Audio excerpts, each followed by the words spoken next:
که دنیا پر از عاشق و دلداده شد بانو. تو اگر نبودی چه می کردیم با دنیای بیروح و خاکستری؟ چه کسی قلم بر می داشت و رنگ می زد به حال و هوای گرفته این دنیا؟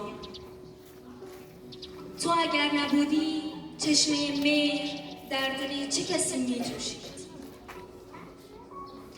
خدا بار سنگین مادر شدن را به چه کسی می سپرد؟ تو سروده جان عشقی، تو نواخته وجود احساسی.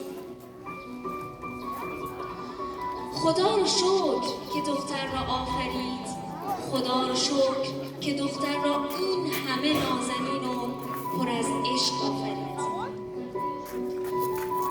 گلا قطران قصه ها، جای تو روی زمین نبود.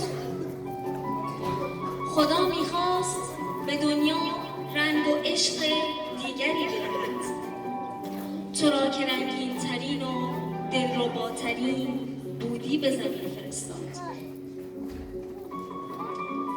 تو تمام زیبایی دنیایی، کلید صندوقچه سعادت در دستان توست. روزت بر